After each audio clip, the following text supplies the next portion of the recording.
hay otro elemento que me pareció también muy interesante que tiene que ver con la reconstrucción de una época y un contexto, los personajes y el contexto social, ese Don Torcuato de los 70s, Bugs Bunny, ¿no? Un personaje de historia familiar en el despacho de pan,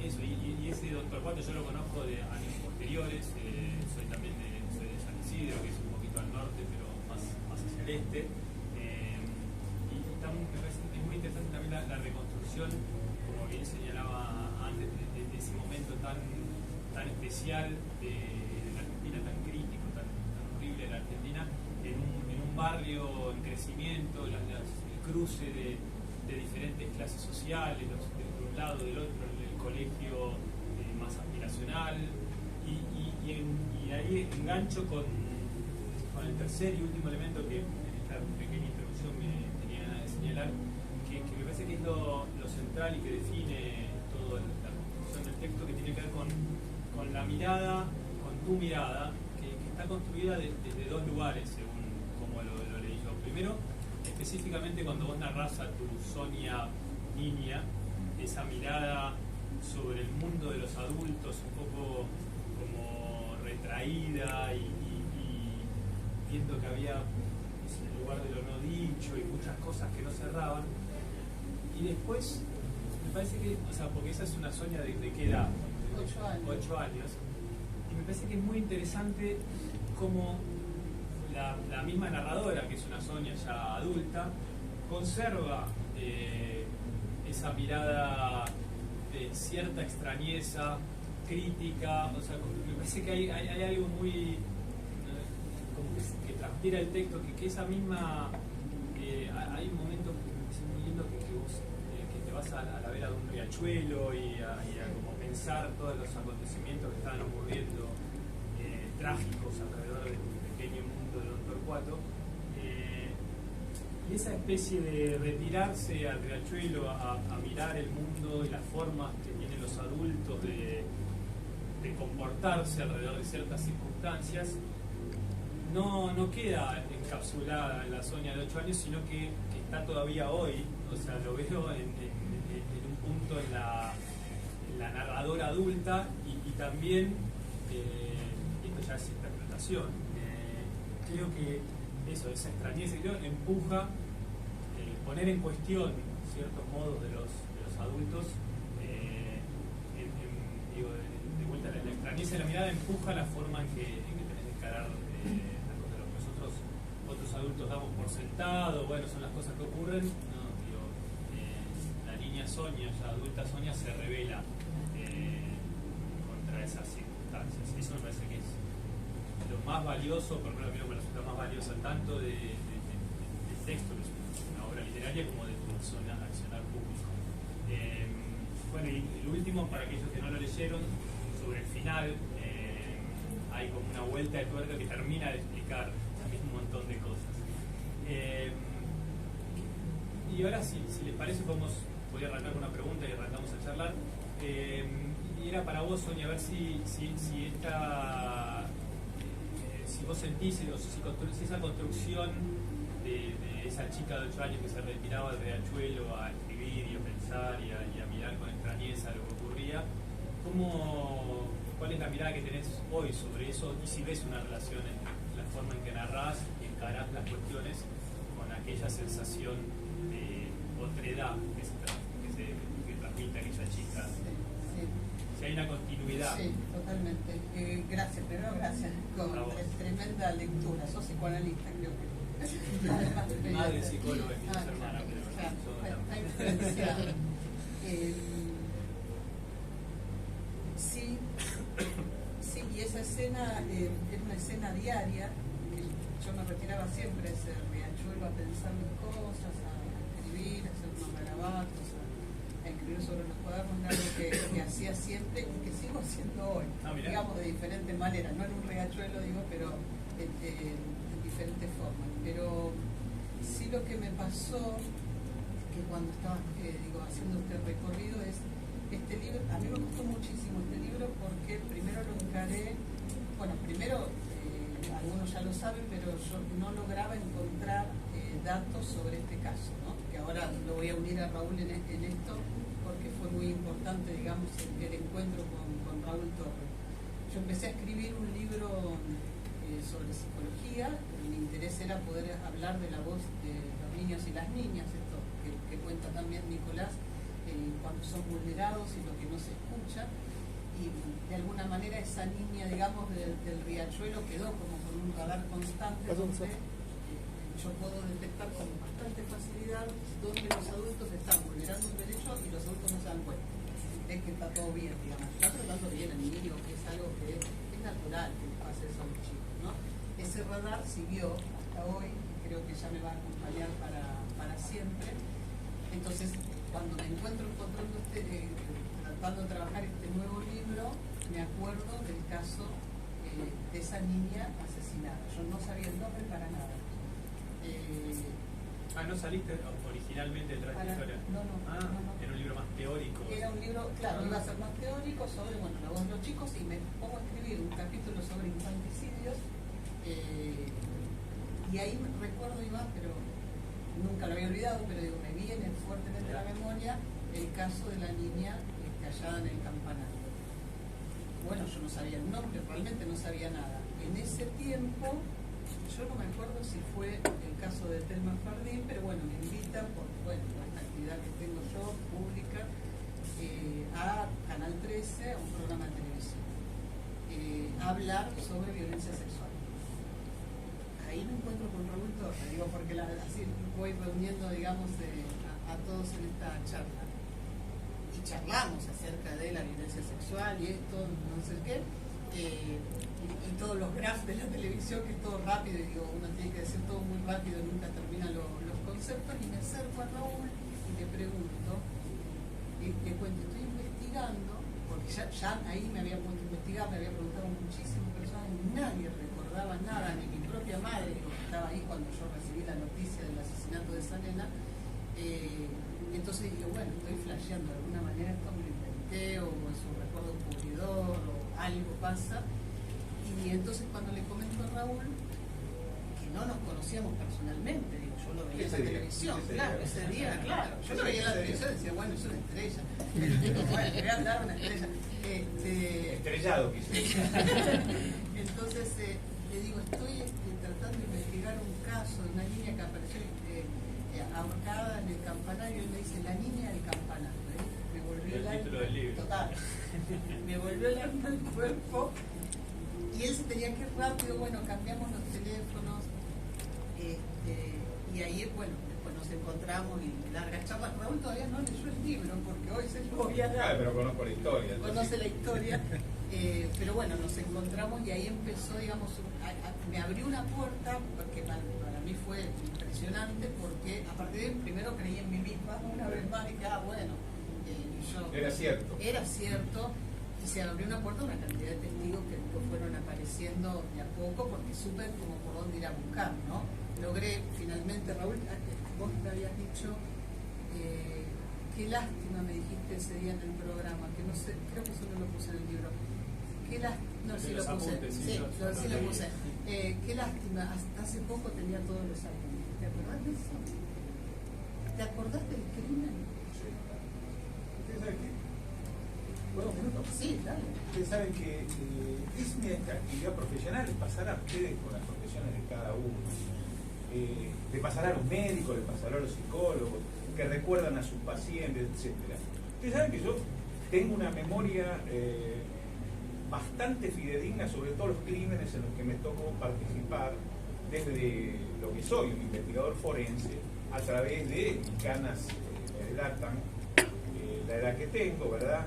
Yo cuando fui ese hecho, ya para que vayan sumando y restando, tenía 21 años, para que vayan sumando y restando años y edad. Yo tengo ahora 68 años, así les evito los cálculos. Y miren, el sábado estaba dando una clase en la facultad y no sé por qué salió el tema, y recordé automáticamente dos mujeres que murieron contemporáneamente en Villa Tesey, una en Hurlingham, otra, y me acordé que una se llamaba Tomasa. Murieron el 1 de enero a las 01, las dos al mismo tiempo, en lugares distintos, en hechos diferentes. Una se llamaba Ana Villarchao de Arango, la otra se llamaba Tomasa Canario, y me acordé los nombres. Eso me pasa habitualmente en los casos que me ha tocado investigar. ¿Saben que con la nena del campanario no me ocurría esto? Lo tenía en una bolsa de recuerdos ocultos. ¿Y saben por qué pasaba eso? La frustración que llega cuando uno no puede avanzar en una investigación criminal. Uno se encuentra con una pared. No voy a contar la historia porque Sonia la ha volcado en el libro, pero es realmente demoníaca. Algunos aspectos de esta historia tienen que ver con la convulsión política y social de la República Argentina por aquellos años, como decían recién. Y entonces yo tenía como una frustración tremenda con el hecho, pero la imagen de esa nena la tengo como un registro fotográfico en la mente. Antes de venir a tomar, de venir para acá, me tomo un café en la otra cuadra, porque yo vengo con una costumbre muy estructurada con los horarios, ¿no? Yo llego siempre media hora antes, entonces siempre me fui a tomar un café y ahí el caso de este chiquito de Lucy, tremendo, ¿verdad? Y yo estoy en un chat con médicos, alumnos míos, que estudian la carrera de medicina legal, y volcaron. El forense no vio ningún caso de estos en sus 24 años. Yo le decía, qué suerte que tiene ese forense, que siga en La Pampa, porque acá en el Gran Buenos Aires hechos de estos hay todos los días. Todos los días. Y quiero mencionar dos cositas más y ya la dejo hablar a Sonia.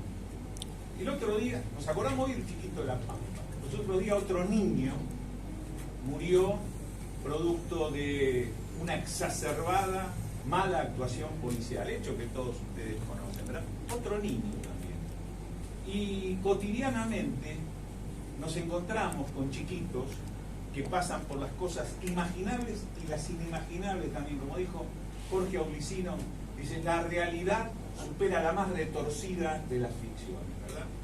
Y entonces, yo que conozco la lucha de Sonia en su trabajo cotidiano, en Aralma, etcétera, etcétera, yo creo que lo más importante de este caso es que esta niña, ella la trajo de nuevo a la vida y no la vamos a olvidar. Porque de estos chiquitos probablemente, como sociedad, en unos días no hablemos más. No hablemos ni del chiquito de La Pampa, ni del chiquito este que murió a manos de ese exabrupto policial, etcétera. Ya no vamos a hablar. Pero esta nena va a quedar para siempre como la nena del campanario en este libro, ¿no? Eso quería decir. Gracias. Y felicitaciones Gracias, Raúl. por el libro. ¿Sabes, Sonia, que a mí, hablando de lo que hablaba Raúl de este trabajo que hiciste para recuperar la memoria de esta chica, me sorprendía el silencio tan así pesado que vos marcás en el contexto donde esta chica murió, ¿no? En su cuarto, en su familia. Y me intrigaba, ¿de qué está hecho? O sea, ¿qué es? O sea, ¿por qué? O sea, porque por lo general hay una... ¿Qué se te ocurre a vos que puede ser? ¿Por qué tanto secreto, tanto no dicho alrededor de este caso? Sí. Yo creo que hubo una táctica y una estrategia primero de la Iglesia para tapar, digamos, para encubrir el crimen. En principio, cuando yo me encontraba con los testigos, todos me decían así, el asesinato de la nena. Entonces yo, que ya había accedido, digamos, a algunos datos, bueno, a Raúl y después a algo del archivo, algo que quedó del archivo, sabía que era una violación, pero nadie, no el cuarto, pero ninguno de los testigos sabía que había habido una violación, porque se hizo toda una operación muy impresionante para decirle a la gente que, bueno, alguien había venido desde afuera y había asesinado a una niña adentro de una iglesia, digo, que ya es espeluznante en todos los sentidos. Pero le habían sacado, digamos, la cuota de lo sexual, la violación. Ahí yo creo que la conspiración fue, para mí, específicamente de la iglesia, y también el contexto político era tremendo, había mucho miedo, así que muchos de los testigos que tenían a lo mejor algo para aportar y que ahora tienen miedo, digo, cuando yo los entrevistaba, porque tenía miedo en el 70 cuando los entrevistaría claro, Raúl, sí, pero que claro. tenía miedo en el 2021, ¿no? Como que ya... Bueno, mucho miedo. Un poquito la idiosincrasia mundial, por llamarlo de alguna manera. ¿A qué se refiere? A que la gente hay recuerdos que quedan en la memoria colectiva y son imborrables. Hay gente que todavía tiene miedo de hablar de determinadas cosas de la dictadura, de esa dictadura. Que hayan pasado. Pero, y aunque llevamos 30 años de democracia, exactamente igual. Hay gente que registra cosas que la han marcado para toda la vida y dice, y si llegase a pasar, ¿qué no va a ocurrir? No. Por eso, acá lo que hay que marcar un poquito también es el esfuerzo. Claro, sí. El esfuerzo que hizo Sonia por la investigación histórica del hecho, ¿verdad? Que creo que es muy puntillosa porque hablábamos, más, ella me terminó dando información a mí que yo no tenía. ¿Vos te acordás de cómo era esa investigación? Porque de verdad que fue hace muchísimo tiempo, 21 años, la misma pregunta, ¿de qué estaba hecho ese silencio? ¿Por qué había tanta...? Yo no quiero, porque yo no conozco lo que hay en el libro, entonces no quiero decir nada, pero voy a decir que se da en un contexto donde varios chiquitos aparecen muertos, en circunstancias similares. No voy a avanzar sobre las causas ni nada, porque obviamente debe estar en el libro. Entonces, había una gran preocupación y los hechos, en algún caso se llegó hasta a mencionar que podían haber sido cometidos por mercenarios extranjeros. No voy a mencionar, no es una locura lo que estoy diciendo. Sí, sí. Contratado de un determinado país, esos famosos antagonismos que vivimos en este país, que vivimos desde 1810, ahora lo llamamos grieta, pero en este país se viven estas cosas desde 1810, ¿verdad? Con los girondinos y los jacobinos, ahí empezamos en la Junta de Mayo, ¿no? Entonces, eso era lo más demoníaco, por eso yo mencioné la palabra demoníaco, ¿no? Creo que la grafica bien lo terrible. Con poquitos días de diferencia con esta nena, hay una tentativa de homicidio de otra nena estrangulada también. Me tocó ir al escenario, y si yo les cuento lo que vi, lo que más realmente me conmovió fue que a esa nena la habían querido estrangular, y el autor del crimen había fabricado una cuerda con y había tallado unos palitos de madera para... Había premeditado, lo había preparado. Pero preparar ese instrumento diabólico para matar a una criatura de 4 años. Y encima en un jardín de infantes. Sí, yo sé que lo investigaste también. Y cuando se alejan del lugar, lo estaban esperando con un automóvil Torino blanco. Y dice, rajemos que nos viene. ¿Tan claro de en qué contexto estoy hablando? Y la nena del campanario, yo esto sí no lo voy a revelar porque seguramente está en el libro, a mí me asombró. Yo, en todos los casos que me ha tocado investigar, en los que he podido voy a la autopsia, ¿no? Porque el equipo forense es todos, no es uno. A mí me ha tocado dirigirlo en algún momento, pero es todos, y es compartimentado, etcétera, pero todos intercambian información. Al de esta nena no pude ir a la autopsia, pero hablé largamente con el médico, entonces me contó cosas que realmente me asombraron, que les voy a dejar para que lo lean en el libro, ¿no? Eso ha sido un hecho tremendo, y yo, ya te digo, mi trabajo no es gratuito, a mí me costó más, me llevó, no voy a hablar mal de la profesión, me llevó 5 años de psicoanálisis. Yo hablaba con mi psicoanalista y le decía, doctor, ayúdeme, porque algo me está pasando. Yo llego a una escena de un crimen y hay un chico muerto y yo me conmuevo. ¿No? En cambio veo al resto que no les hace nada, no les afecta, no les importa, no les interesa, y qué sé yo. Digo, así que ayúdeme porque estoy enfermo.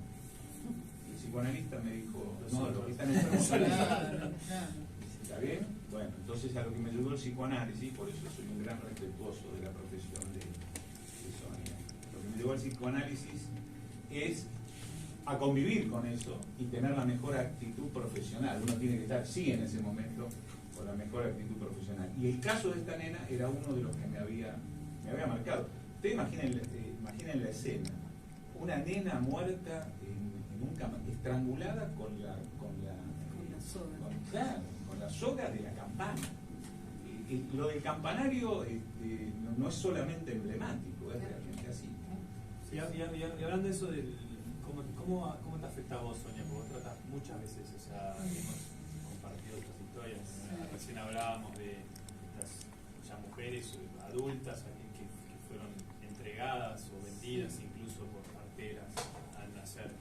Siempre estás hurgando en historias de chicos, chicas, adolescentes con sus derechos vulnerados, algunos de manera tremenda como tu historia. ¿Cómo te afecta a vos ese trabajo? Así como Raúl contaba que le afectó con sus 5 años de psicoanálisis. Sí, yo mucho psicoanálisis también siempre. Yo me pongo en un modo lucha, entonces me enojo tanto, me indigno terriblemente ante cada hecho. O sea, hoy, qué sé yo, lo de Lucio veía cómo lo trataban en la televisión y me enojaba tanto que ya en un minuto tenía que venirme para acá y ya escribo una editorial, ¿viste? Y la subo porque digo, no, porque si no, ya van a empezar a decir que esto, aquello. Así que en general a mí me mueve la furia. La furia. Sí, la furia. furia. Parece muy tranquila, mansa. ¿viste? Sí, no lo soy. Bueno saberlo. Me enfurecen como, bueno, la forma esa que tratan a los niños y me impacto, pero no me deja congelada. Yo logro accionar siempre, a pesar de que vea lo que vea, y he visto cosas mucho más terribles que las que le pasaron a Anita Rivarola, qué sé yo, bebés, que les pasan cosas muy atroces. Entonces digo, ante eso yo lo que hago es como ponerme a trabajar cuando estoy como psicoanalista, digamos, en la recuperación de la víctima, que le pongo todo, digamos, para que pueda recuperarse, y cuando estoy, digamos, en un lugar como de divulgación o de defensa de los derechos, bueno, trato de que eso se mueva y sobre todo, como mi objetivo siempre es como crear conciencia sobre qué está pasando, a ver si los adultos que son más protectores puedan proteger a las infancias que están vulneradas de los adultos que son crueles, como en el caso de Lucio, digo, estas dos mujeres que lo han destrozado, ¿no? O Anita Rivarola, que quería contestarte algo en relación a lo de qué pasó socialmente. Hace cuánto fue, Jorge, que presentamos el libro en Don Torcuato. La primera presentación la hicimos en Don Torcuato, fue tremendo, porque fue en la Sociedad de Fomento, que es a media cuadra de la iglesia. Fue todo un acto simbólico que quisimos hacer con Jorge Curcio, y bueno, fue mucha gente, la verdad es que, y ahí yo noté algo que me imaginaba, pero no sé si tanto, me imaginaba por la cantidad de testigos que estuve entrevistando, el trauma social. Yo digo que a lo mejor esa dimensión yo no la trabajé tanto, ¿no? Y tendría que hacer un anexo, pensaba el otro día sobre eso, el trauma social, el que quedó en Don Torcuato, todos los que fueron, o sus compañeros, o las maestras, o gente, digamos, de buena voluntad, gente buena, que estuvo allí, estaban desesperados por, primero, leer esa historia, saber, y todos me escribían por Instagram, por acá, se sabe quién es el culpable, se sabe, claro, como, bueno, como que tanta cosa irresuelta. Claro, terrible, y silenciada, todos callados. Y habían callado tanto a la población, los curas, yendo a la casa. ¿Por qué? Por lo que decimos de miedo del contexto de político. Miedo porque torturaban, porque ya los militares empezaron a torturar. Miedo la iglesia ayudaba mucho a las familias más vulnerables, y lo sigue haciendo, digamos, así que había un acallamiento, represalia de la iglesia, quedar afuera de la comunidad, entonces rápidamente, ¿viste? Se iba, bueno, discriminando a la gente que quería decir algo. Hoy una partecita para los que no leyeron, bueno, los colectiveros que lucharon fuerte en un momento. Porque el padre de la chica era colectivero, ¿no? El padre de la niña, sí, asesinada, era colectivero, así que sus compañeros en un momento trataron de luchar, y sobre la ruta 202, que es como la avenida principal de Don Torcuato, pusieron carteles, ¿no? Hasta amenazaron con que iban a hacer algo si no aparecía el culpable.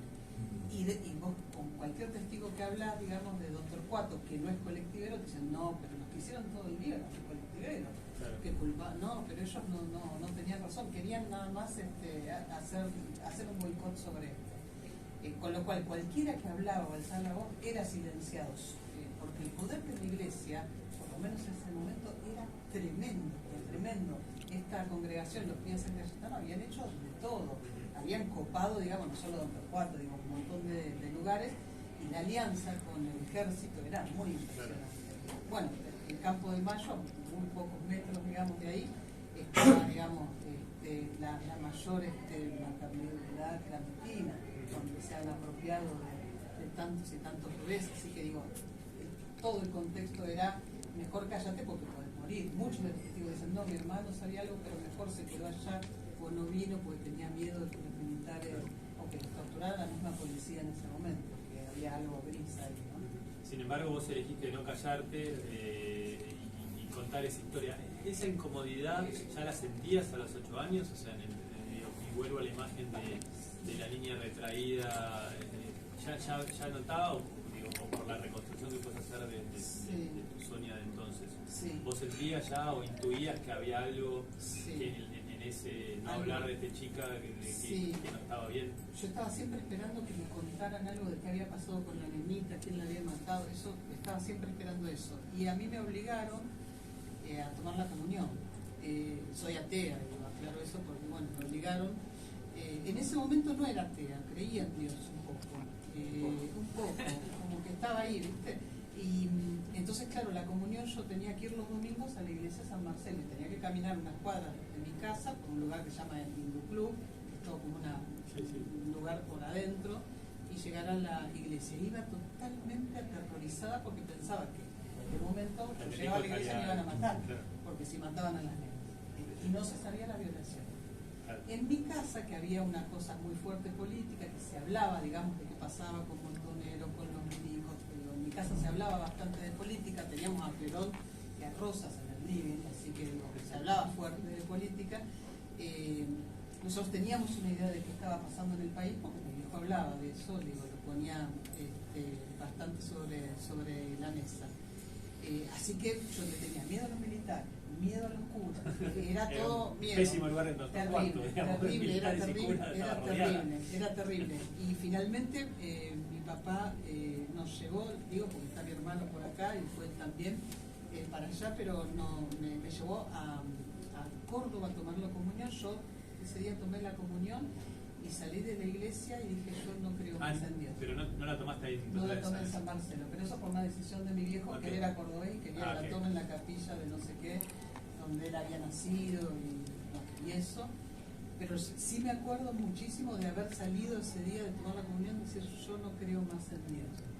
Pero tiene que ver con otras cosas que también... Y sin embargo, ahí en el libro, y volvés a esa iglesia ya adulta. Sí. ¿Y ahí cómo fue? Me pareció aterrador porque vi los chicos sueltos, yendo y viniendo. Fui con mi marido, con Pablo, y saludamos al cura. El cura se nos vino a saludar y yo dije, oh Dios, esta gente, claro, ¿qué pasa? Porque pensaba, ¿cómo hay una placa de la nena en la entrada de la iglesia? Que es bastante aterrador. O sea, el primer año le pusieron una placa y después nunca más. Entonces ¿qué pasó si nunca investigaron? Yo lo llamé al colegio, lo llamé y tampoco me quisieron. ¿Cuál era la hablar. posición de eso? No, pasó hace muchos años, no hay nadie que pueda hablar de eso. Finalmente yo encuentro otras personas, ¿no? Autoridades que hablan, pero en el momento que cierran las puertas, y yo pensé, bueno, es lo mismo que pasaba antes, ¿no? Porque acá, la nena murió y a la semana se hizo el Día de la Madre.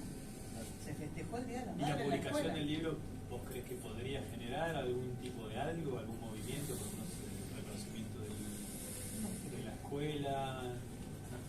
No creo. A no ser que sea tengan miedo, que tengan miedo, pero no creo. Es un lugar muy cerrado y la gente que lo defiende, es una grieta. La gente que lo defiende. Y nosotros, bueno, me pasó en la presentación de Doctor Cuatro que la gente que venía con el libro para que le firmara, y muchos se ponían a llorar ahí en la mesa, como gracias que escribiste esto, para mí fue traumático, yo lo viví de tal manera. Claro, eran benitos, les habían matado a la compañera. De esta nena por lo menos esa sociedad no va a olvidar, como estos chicos que nos vamos a olvidar, absolutamente. Quería agregar una cosa más ya en esta historia que estás relatando, que es de la investigación. En aquel momento nadie podía explicar cómo esa nena había transitado por dentro de la escuela y había aparecido en ese lugar. Nadie, y no sabemos hasta dónde realmente nadie sabía o alguien no quería hablar o alguien quería mantener silencio, porque no había explicación. Acá veo muchas señoras, habrá muchas mamás acá. Ustedes vieron cómo, y seguramente habrá alguna maestra también, cómo se controla dentro de las escuelas a los chicos que a dónde van. A ver, se cierra la puerta de un aula y están todos los que tienen que estar. Que falta una, ¿no? Fue al baño. Pero se conoce exactamente lo que está pasando. Esta nena nadie pudo explicar. Personalmente hablamos con nadie, podía explicar nada. Que es algo que de alguna manera le pone una carga truculenta también al entorno, ¿no es cierto? Sí, aparte del escenario, ¿no? Lo que decíamos en un campanero dentro de una iglesia. Claro, pero Sonia está diciendo, nadie quiere decir nada ahora, nadie quiso decir nada en aquel momento. Nadie, que nosotros no sabemos. A declarar todo el mundo. Todo ¿Qué el vio? mundo, sí. Nada. La causa es así. Sí, sí. Todo nada. Nada. Nadie podía explicar que, es más, la nena no tenía posibilidad de estar en ese lugar. Ahora, pasemos al flanco opuesto. El criminal o los criminales. No sabemos. ¿Cómo entran a una escuela? A ver, de nuevo, acá hay muchas mamás, seguramente habrá alguna maestra. ¿Puede alguien entrar a una escuela? Un hombre, vamos a asumir que es un hombre de esto. Hoy no tenemos herramientas como el ADN, en aquel momento no teníamos herramientas como las que tenemos hoy, no tenemos la videocámara. Hoy a lo mejor tendríamos otra carga de prueba. En aquella época era mucho más rústica la investigación que lo que es ahora, ¿no? Pero un hombre puede entrar a una escuela. Sí, y pasar inadvertido, que nadie lo recuerde, que nadie lo solicite. No, que la figura de un hombre moviéndose en una escuela es impensable. Sí, una de las teorías que ni siquiera la anoté porque me lo dijo alguien que fue enviado bastante para confundirme, porque eso me pasó también, recibía llamados, digo, no todo lo puse, ¿no? Porque no tenía sentido como era repetirse, recibía llamados de gente como, quiero darte mi testimonio, pero eran como enviados, digamos, para contar una historia. Y una, que creo que entró mi editora por ahí, creo que la vi. Acá. Está por ahí. No veo nada acá, cuando estoy con las luces tenemos... una de las teorías fue en realidad ese día se vio una mujer con un piloto azul, pero era de Sherlock Holmes, ¿viste? Salir del campanario y no sé qué. Nunca figuró en la causa. Por supuesto que no, y era tan ridículo que decidimos con Ana no poner, claro, ¿para qué poner esa frase? Porque no tenía ningún asidero, era una estupidez. Pero lo que sí circuló fue una teoría fuerte de que había una mujer despechada, que era amante del padre de Anita. Eso sí lo puse. Claro, eso sí lo puse, pero bueno, despechada entonces, y después de la madre, también lo dije, bueno, cualquier cosa, digo, la cantidad de teorías. No es el perfil de ese crimen. Claro. Es que el libro tiene como una cosa eso de búsqueda, de ir por un lado, ir con un testigo, un supuesto testigo, y hay como una cosa muy fructuosa de que nadie sabe nada, nadie dice nada. Es que yo creo que es una nueva investigación del crimen. El libro que vos escribiste es diferente. Vos tenías a los testigos, las víctimas, tenías todo. Aquella no tiene nada. Ella lo que hizo es una nueva investigación. Sí, algo que estaba muy tapado. Claro. No sé si hay alguien del público que quiere preguntarle algo, Antonio. Yo te quería preguntar me llama la atención la familia, porque si estamos en el 74, digamos, en edades, nosotros tenemos papás y mamás, quizás su mamá viva, su papá no, nadie. La historia de la hermana era muy dramática. Sí, todo fue tan, viste, asesinato, violación y asesinato de una niña de 8 años, imagínate lo que le produce a una familia, así que fue un desastre. Yo eso lo cuento bastante, digo, y hago un análisis sobre lo que pasa en una familia cuando pasan estas tragedias, ¿no? Y sobre todo el silencio, porque digo, yo ahora estoy escribiendo otro libro que también digo, es truculento, y estoy hablando con padres y madres de víctimas, que están vivos, digamos, y pasaron años a lo mejor, pero claro, es otro momento, han podido poner en palabras, procesar, metabolizar. En este caso se silenció tanto, se ocultó tanto, y eso realmente te enferma y bueno, te lleva a miles de cosas que les pasaron a la familia que está. Debe ser muy difícil, ¿no? Hacer un duelo cuando está todo dicho. Un duelo con desaparecido. Y acá era algo así. Primero a los padres decían una cosa, después otra cosa. ¿no? Como, bueno, no tuvieron la posibilidad de procesarlo, hicieron lo que pudieron, pero bueno, todos murieron muy jóvenes. La verdad que está trágica, familiar, terrible, terrible, algo del linaje que hay que es muy impresionante para seguir investigando, ¿no? Como psicológicamente también es muy, muy impresionante. ¿Hay alguna otra pregunta del público allá al fondo? No veo nada. Yo tampoco. ¿Se podrá aprender algo? Porque no vemos. No, porque te ponen esta luz y después te interrogan. La técnica de los 70. Me gustaría una pregunta para el investigador que estuvo Raúl en el Torres. caso, sí. Porque no me quedó muy en claro, había como diferentes versiones. ¿Quién encontró a la niña? Porque una maestra, la directora se arrogaba haber sido ella, pero la maestra decía que ella había mandado a una compañerita que acusó que la compañera, la nena no estaba, y le dijo, anda a buscarla. Y parece que esa nena La que recorrió declaró, el colegio. la que declaró fue una maestra en aquel momento. Sí, lo que recuerdan que pasaron muchos años, ¿no? Lo que yo recuerdo es que era una maestra. Cuando llegamos nosotros a la escena, llegamos al lugar, estaba la policía de Torcuato, ¿no? Torcuato, que era un destacamento en esa época. Imagínense lo que es un destacamento. El destacamento son 4 policías. No es la concepción que tenemos nosotros de una comisaría ahora, que hay un montón de despliegues, y estaba ese destacamento y nada más. Bueno, llegamos nosotros y la información nos la da la policía. Había un oficial que se llamaba Oscar Aníbal Arce. ¿Ven que tengo memoria? Ese lo puse. Médico Enrique Ricardo Ramos se llamaba el médico. Primero y segundo nombre. Mucho detalle. Gente que conozco de esos casos, ¿no? Bueno, y Arce es el que nos cuenta un poco, porque, a ver, cuando nosotros llegamos a la escena, no se olviden que nosotros llegamos a hacer la cuestión forense. Cuando nosotros llegamos a una escena, es la policía la que nos tiene que dar la información. Bueno, qué hay, qué tenés, qué viste, qué es. A ver, esto lo voy a decir para que lo anoten. Siempre las escenas del crimen están modificadas.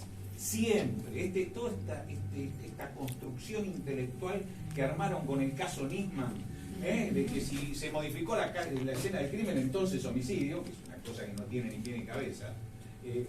La escena del crimen siempre está modificada, por razones humanitarias, por cuestiones de desconocimiento, que el primero que llega a la escena del crimen no sabe que hubo un crimen, y modifica, por razones humanitarias, porque se da vuelta al cuerpo, se piensa que está con vida, se lo asiste, se le hacen maniobras de recuperación. Siempre la escena del crimen está modificada, siempre. Lo que nosotros tenemos que saber es qué se modificó. Ese es el secreto de la escena del crimen. Eso de que la escena del crimen va a alguien a un canal de televisión y dice es un recinto sagrado, está muy bueno para la cuestión romántica, pero la realidad es que la escena del crimen siempre está modificada. Lo que hay que saber es qué se modificó. Y una de las cosas que le preguntamos nosotros a la policía, ¿qué modificaron, muchachos? ¿Qué tocaron? ¿Sí? ¿Qué movieron? ¿Qué corrieron? ¿Dieron vuelta al cuerpo? Que es normal que lo hagan. Y no está mal. Dan vuelta a la nena, a lo mejor está con vida. ¿Está bien? Y a veces, muchas veces, los signos vitales no se perciben tan sencillamente. Entonces, que la policía mueva, se preocupe. Yo lo que tengo que saber es qué ocurrió. Y entre las cosas le preguntamos, ¿quién la encontró? Y yo recuerdo que lo que nos dijeron en aquel momento fue una maestra. Ahora, la versión de la nena que surgió después, es muy posible que haya sido una nena la que la encontró, le dijo a la maestra, y luego, recuerde que los menores no declaran. Más en esa época, los menores para declarar tenían que estar asistidos. Entonces, ¿qué hacían? Lo corrían al menor. Lo que nosotros teníamos es que la encontró una maestra. También se le preguntó a la maestra si había modificado algo. En aquella época no había tantas herramientas forenses como hay ahora, perfil genético, ADN, etc., pero había huellas dactilares, etcétera. Teníamos que saber quién había tocado y qué, ¿verdad? Así que esa... ¿No llegó a haber ningún sospechoso? Oficialmente, no. Sí hubo sospechosos. A ver, en estos casos siempre está el sospechoso de siempre, y más en un delito contra la integridad sexual. Cuando está presente un delito contra la integridad sexual, siempre están los sospechosos de siempre. No, en este caso no hubo un sospechoso oficial. No, esta información se bloqueó. Se bloqueó. Llegamos a nada Porque no afirma, primero no había evidencia forense, nada. No había, en aquella época no hacíamos ADN, pero sí determinábamos la presencia de licor espermático, lo determinábamos, y se hisopaba el cuerpo, la prenda, la ropa interior estaba a un costado, ¿sí? Se mandaba la ropa interior al laboratorio químico, nosotros hisopábamos en la misma escena para que no se perdiera, y hisopábamos y se mandaba al laboratorio químico, no dio nada, no había perfil genético masculino, nada. Es más, al médico le sorprende, yo a lo mejor entro en detalles que son desagradables y no sé si esto está bien o está mal, ¿no? Sí, lo digo. Bueno, perdónenme si ofendo a alguien con esto, pero cuando hay un delito contra la integridad sexual, los médicos investigan 3 grupos lesionales concretos: lesiones extragenitales, lesiones genitales y lesiones paragenitales. En un delito contra la integridad sexual, digamos, de manual, uno encuentra los 3 grupos lesionales. Genitales son en los genitales, propiamente dicho. Paragenitales son alrededor, en las piernas, etcétera. El criminal fuerza a la víctima, le toma las piernas, etcétera. Existen digitopunturas. Las extragenitales son en los pechos o en el rostro, etcétera, etcétera. Esta nena tenía solamente lesiones genitales. No tenía ni paragenitales ni extragenitales. Y el médico que hizo la autopsia, bueno, pero no quiero avanzar más. Porque está en el libro. Y, perdón, ¿los curas fueron interrogados en ese momento, Torre? De los perdón, primeros que... A ver, tarde, pero llegué tarde. Total, estamos en confianza, salvo lo que me están grabando. Lo primero que pensamos nosotros, ¿qué creen que pensamos nosotros? Lo primero que pensamos,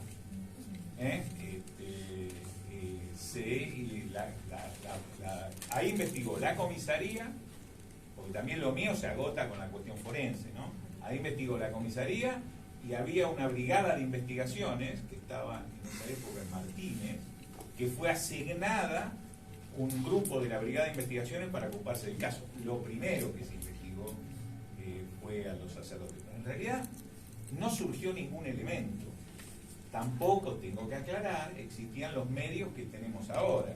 Hoy tenemos las escuchas telefónicas, hoy tenemos, insisto, las cámaras. Hoy, realmente, yo cuando veo que un caso de estos conocidos aparece, mediatizado, digo, para mañana al mediodía tenemos al autor. Y al otro día, al mediodía tenemos al autor, porque es tan formidable toda la cantidad de recursos que se tienen ahora.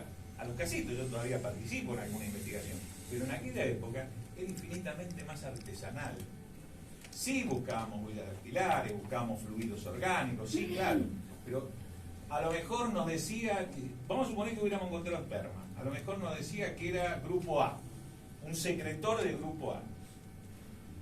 Pero muchas veces el individuo era no secretor, así que podía ser A, B, 0, ¿está bien?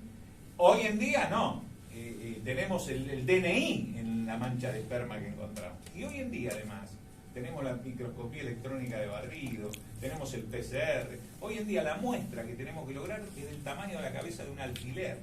En aquella época había que mandar al laboratorio químico, insisto, un hisopo, más de un hisopo, etcétera, etcétera. Eso también conspiró en contra de este hecho. Y voy a explicar por qué. Este tipo de hechos, generalmente la prueba forense era fundamental. En el delito contra la integridad sexual ni hablar. La prueba forense era fundamental. Por eso la prueba forense en este caso, que es lo que de nuevo hace complicada la investigación, fue contradictoria. Pero bueno, queda en el libro. Pero todos tenían coartada, digamos, todos estaban almorzando, estaban durmiendo la siesta, porque nosotros en el libro, Esa es la claro, editora. eso lo vimos, claro. A Tenían un nadie horario se de lo- almuerzo, no te tenían vemos, un horario de Ah. siesta, Estamos circulaban con por vos, determinados espacios de la escuela, o sea, cuando usted dijo que no tenían, no había un sospechoso, había delito sexual, pero no había un sospechoso próximo, y sí lo había, porque había muchos varones cercanos, diácono, curas, rector, Pero sí, ¿sí? pero yo te voy a recordar un caso famoso para hacer una analogía, porque no quiero hablar de este. Es el caso de Jimena Hernández. Lo recordarán seguramente. Sí, sí. Jimena Hernández dio positivo para fosfatasa ácida. La mallita dio, para los que no, y me imagino que la mayoría no son forenses, la fosfatasa ácida prostática se encuentra exclusivamente en el esperma humano. Dos químicos alemanes, Kutacher y Wolburg, allá por 1945, determinaron que de las enzimas orgánicas que todos tenemos en la saliva, en el flujo, en la sangre, cualquier fluido orgánico, tiene una concentración de fosfatasa ácida.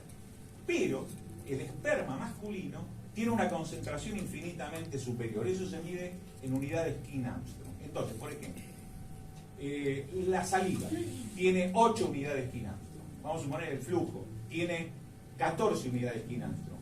El esperma, 75 unidades King-Armstrong. Entonces, cuando nosotros encontramos una muestra que tiene 75 unidades King-Armstrong, decimos esperma. ¿Esto por qué se hizo? Porque hay individuos que son azospérmicos u oligospérmicos, porque lo que determinaba la presencia de esperma en una investigación forense era encontrar un espermatozoide completo. ¿Sí? El bioquímico, ¿pero qué pasa con un individuo que es azospérmico, que no tiene espermatozoides? O oligospérmico, que los espermatozoides no pueden ser identificados. Se determinaba por la fosfatasa ácida. Jimena Hernández, la mallita, da una alta concentración de fosfatasa ácida. Paralelamente, en Bahía Blanca, Tres Arroyos particularmente, se produce la muerte de otra nena, casi contemporánea, llamada Nair Mustafa. ¿Sí? También se le encuentra en la malla a Nair una altísima concentración de fosfatasa ácida. Y ahora voy a contestar la pregunta. Cuando se investiga, la Universidad de Massachusetts determina que en las piletas de natación vive un bichito que tiene 75 unidades King-Armstrong de fosfatasa ácida. O sea que todas las mallas de las personas. Ninguna de las dos nenas, la investigación histórica, yo es compañero mío en la facultad que fue juez de la causa, que inclusive le quisieron hacer juicio político, etc. Ninguna de las dos nenas, Nair ni Jimena, hay una sola prueba directa que indique que es un delito contra la integridad sexual. Luego, todos los hombres que estaban trabajando en el colegio de los Sagrado Corazón, donde murió Jimena Hernández, aclaro que no es una causa mía, pero yo investigo otras causas que no me corresponden porque yo escribo también, yo escribí 7 libros ya, ¿no? Lo que pasa es que no son libros... No son para leer de noche eso. No. Es más, no son para leer de día también, sino que son libros técnicos, no es un libro de un relato de investigación como el que hizo Sonia. Esto tiene mucho más valor, lo mío es mucho más técnico. Entonces, lo que les quería decir, todos los hombres, porque yo sí lo investigué, eran como 10, todos terminaron con conflictos interpersonales, de pareja, segregados socialmente, etcétera, y alguno fue hasta señalado como el autor del crimen, que yo en lo personal creo que nunca existió. Crimen que nunca existió. ¿Vos pensás que sos vos? Yo no tengo duda. Los forenses que hicieron la autopsia dicen que la nena hizo un paro cardíaco llegando al fondo de la pileta. ¿Está bien? Hizo una muerte súbita. Porque me escribió alguien para que investigara ese caso. Entonces, bueno, adelante, capaz que descubrís algo que yo no pude. Mirá, hay una periodista, falleció, pobrecita, una monada, ¿cómo se llama esta chica? La página 2. Investigó el caso, no me puedo acordar el nombre ahora, tengo la imagen acá, que escribió un libro sobre Bernardo Neusta que llamaba Querido Bernardo. Para a ver si alguien se acuerda quién es ella. Claro, era el marido de ella es un periodista o el novio, era Walter Bubar, un periodista que es muy conocido para hablar de internacionales. Claudia Seltzer, se van a corregir. Claudia Seltzer fue la que más investigó el caso. Murió de cáncer, pobrecita. Lo tuvo, ella se expatrió, se fue a México, qué sé yo, volvió, trabajaba en Página 12 y creo que fue un cáncer. Bueno, con ella investigamos, yo desde lo forense, y ella investigó periodísticamente el caso de Jimena. Y ahí es una verdadera locura lo que se hizo. En este caso puntual, se investigó a los hombres, pero no se ubicó a ninguno en la escena del crimen. Yo no digo por ese lado, sino por el interrogatorio, digamos, el relato. Alguien está más nervioso, no tiene coartada, no sé, a esa hora no puede decir dónde está. En eso no participé yo. En eso participó la esa policía. Esa era la parte importante que me parece que la policía pasó por alto. En eso, lo digo yo. No lo comprometo. No, a esta altura, sí, que no está muerto, qué sé yo dónde está. No, pero el tema es otro. Miren, yo he estado en la policía, yo soy funcionario policial. Estuve toda mi vida desde que egresé en el área de policía científica, toda mi vida, sigo estando. De hecho, todavía me convocan fiscales, etcétera. Miren que la policía se toma muy a pecho los delitos contra la integridad sexual, y más de una criatura. La policía, que por eso yo les digo que nosotros teníamos una gran frustración con este caso, y por eso yo dije que lo eché en el baúl de los olvidos, este caso, porque en realidad tenía como una negación. Pero te lo acordaste al instante. ¿Cómo no me voy a acordar? Se me marcó, y además,